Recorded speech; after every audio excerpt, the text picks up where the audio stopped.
Powered by the Montana Television Network. This is the 10 o'clock news on Q2, Montana's news leader. Hello, good Sunday evening, folks. Thank you so much for closing out your weekend with us. I'm Dustin Klemann. Despite dealing with the controversy of spousal abuse allegations of two now former White House staff, it was a rather low-key weekend in Washington for President Donald Trump. Tomorrow, he will unveil his latest budget blueprint. With Republicans and Democrats reaching a budget deal last week, it's reported those priorities will have a focus on infrastructure and opioid relief programs. That blueprint will likely also include reductions in spending for the State Department and the EPA. NASA may also see cuts in the future. Meanwhile, the president isn't receiving high praise from a Montanan and ex-Navy SEAL for his desire of a military parade. Rob O'Neill, the man who claims he fired the shot that killed Osama bin Laden, is blasting the idea. O'Neill tweeted this week, quote, "A military parade is third world BS. We prepare, we deter, we fight. Stop this conversation." Defense Secretary James Mattis says the Pentagon is preparing options for a possible military parade to send to the White House for a decision. The last major military parade in the United States, 1991, under President George H.W. Bush to celebrate victory in the Gulf War. Amid sexual misconduct allegations, Wyoming's Secretary of State has resigned. The news service Buck-Rail reports Ed Murray's resignation is immediate. Murray says he needs to focus on his family, marriage, and health. In December and January, two women came forward with allegations of misconduct by Murray, including forcibly kissing a babysitter and molestation of an intern 35 years ago. Murray denied both allegations, saying he and his family are devastated by them. Deputy Secretary of State Karen Wheeler will serve in the interim as a replacement is anointed by the governor. In national news, 4 people are dead after a small plane crash in California this morning. The Los Angeles County Fire Department said the plane crashed in a remote location. It's unclear what caused it to go down. Victims' identities have not yet been released. The FAA and the NTSB will investigate. A Russian passenger jet crashed and exploded shortly after takeoff from Moscow, with dozens of people on board. Fragments of the Russian plane scattered across a snowy field. Russian officials say all 65 passengers and 6 crew members on board died. Investigators will say that the crew on the flight did not report any technical problems before the crash. And at least 3 people were killed, 4 others seriously injured in a helicopter crash in the Grand Canyon this weekend. Laura Podesta reports all of the victims were from the United Kingdom. Federal investigators will help piece together what led to a sightseeing helicopter crash in the Grand Canyon Saturday evening. The rescue and recovery effort lasted until 2 in the morning Sunday. We were hampered by severe weather conditions. We had gusts up to 50 miles an hour. The terrain where the crash occurred in Quartermaster Canyon is extremely rugged. It's only accessible by aircraft, and our first responders had a 20-minute hike to get to the scene. The chopper was carrying a pilot and 6 passengers when it crashed and burned in a part of Arizona's Grand Canyon, 73 miles east of Las Vegas. Teddy Fujimoto, a wedding photographer that happened to be nearby, captured this video and saw some of the survivors emerging from the wreckage.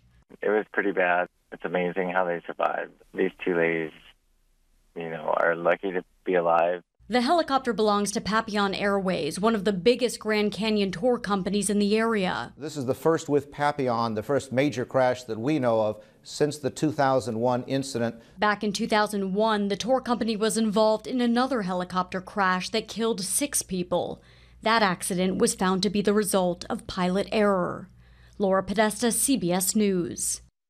Wind at the crash site is expected to pick back up over the next 2 days, so all commercial choppers in the area have been grounded. Back here in Montana, a Helena woman is dead after striking a tree on a snowmobile northwest of town. 34-year-old Laura Park struck the tree on Mullen Pass Saturday afternoon. She was pronounced dead at the scene. Before we go to more news, let's check in on the weather scene. Brett McCrummon joining us. Snow is on tap.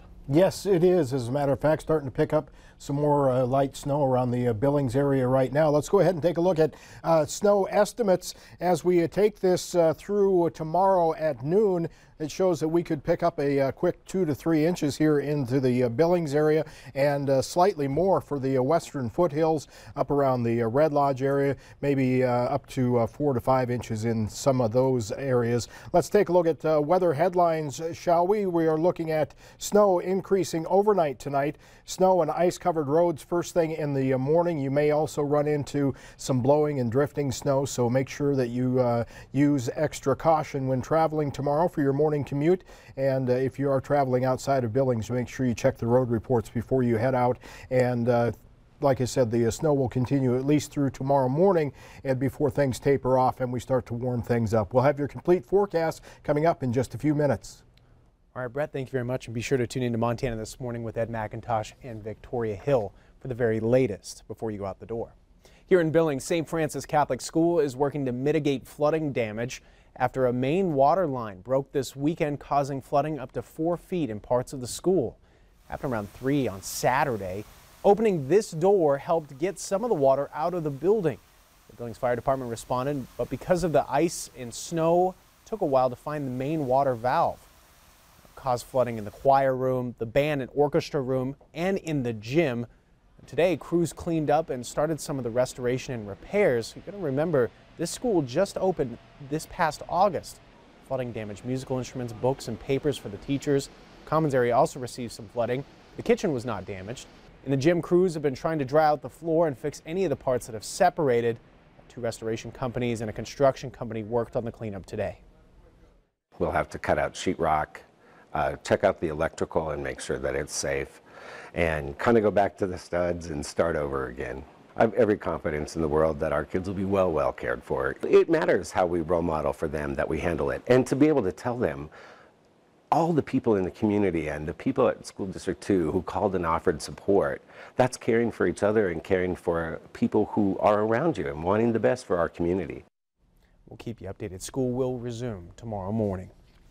Montana farmers and ranchers are known around the world for the high-quality crops and livestock they raise. In tonight's Montana Ag feature, MTN's Russell Nimitz tells us about growing opportunities for alfalfa growers.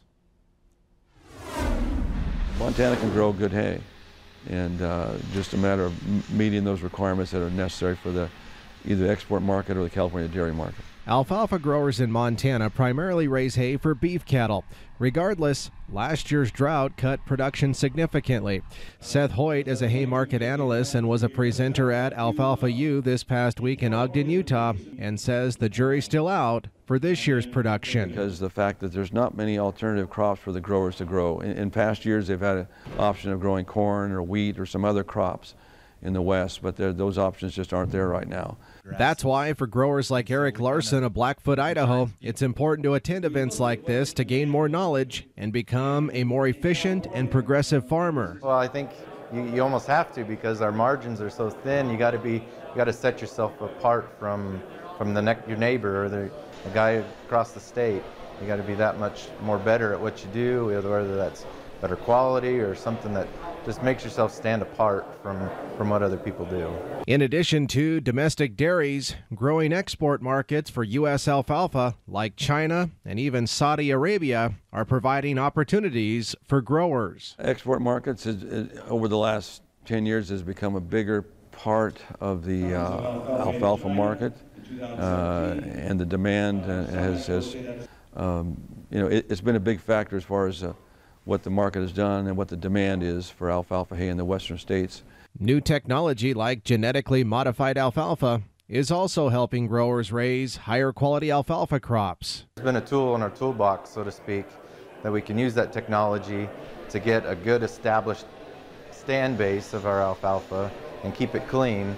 And if we do that, then we don't have to apply as much chemical throughout the sequential years. As for alfalfa prices, early indications have both growers and analysts optimistic for 2018. The early contracts are starting off at a higher price, and so basically that, and the fact that California has less alfalfa acres than we've seen since 1919, so there's going to be more opportunities to sell hay into California in the coming years because of the pressures on alfalfa acres to decline. Reporting from Ogden, Utah, I'm Russell Nimitz, MTN News. Thank you very much, Russell. And just a reminder, the Montana Alfalfa Seed Advisory Committee will meet February 19th in Billings. That committee provides direction and research for marketing toward the continued growth of the alfalfa seed industry of Montana. Still ahead on the Q2 10 o'clock news, the maker of an abused opioid will stop this on Monday. I'll tell you what exactly they'll be doing when we return. Later in sports, we check in with the U.S. Olympic team, including the first American gold medalist of these Winter Games. Stay tuned.